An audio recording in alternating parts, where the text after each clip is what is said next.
Hello and welcome to the Bad Libel, coming to you today from a field in Shepton Mallet. The Bad Libel is a lightning-fast comedy news podcast, just 5 minutes long, of gags based on the last few days' worth of news. Website www.facebook.com/Bad Libel.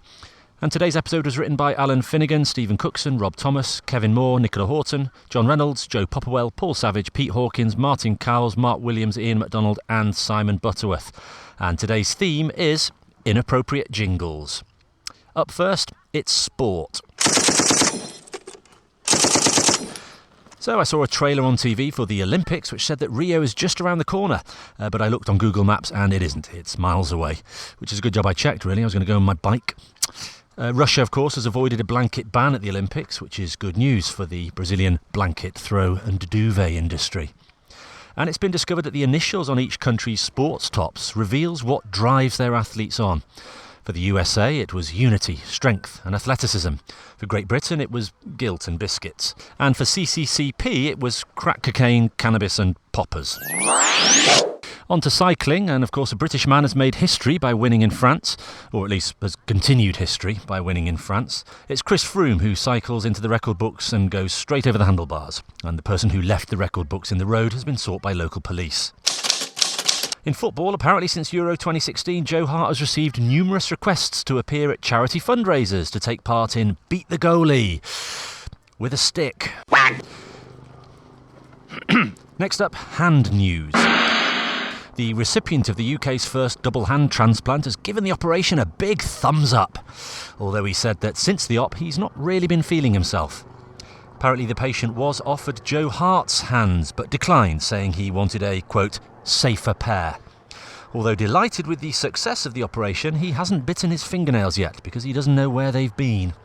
The proud surgeon who carried out the procedure said that he'd always been very much a hands-on kind of a guy. Now, film and TV news.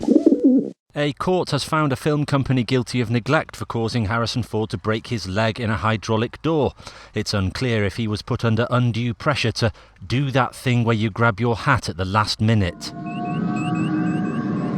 Legendary actor Michael Caine, who was born Maurice Micklewhite, officially changed his name from Maurice Micklewhite to Michael Caine to avoid being mistaken for Alfred from the Dark Knight trilogy, coincidentally played by Maurice Micklewhite. And an episode of Fireman Sam has been criticised after somebody noticed a character stepping on what appeared to be a page from the Quran.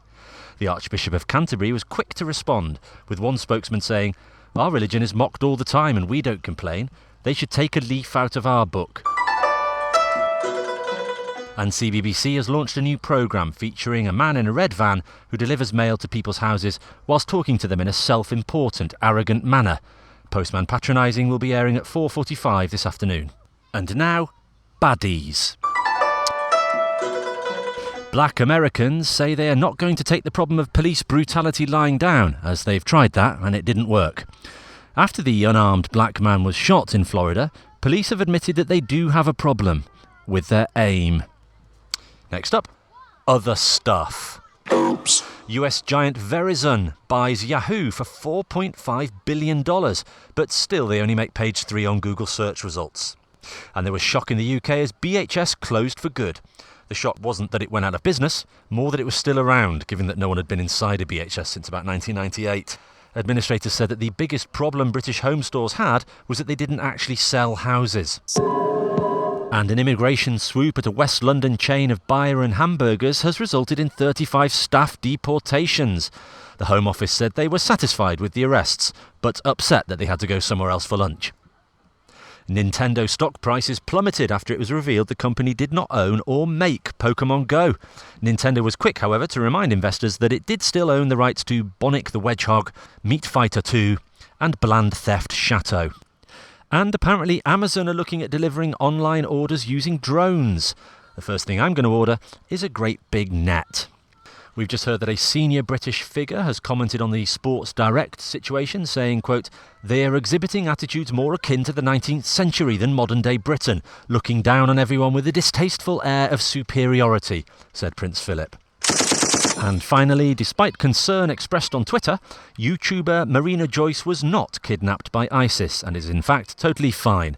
ISIS responded with a statement saying, OMG, you guys, we'd never kidnap anyone with only like 700k subscribers. You know, for us it'd have to be like at least a Zoella or higher, XXX, smiley face, smiley face. Right, that's it. Hope you enjoyed it. Bye.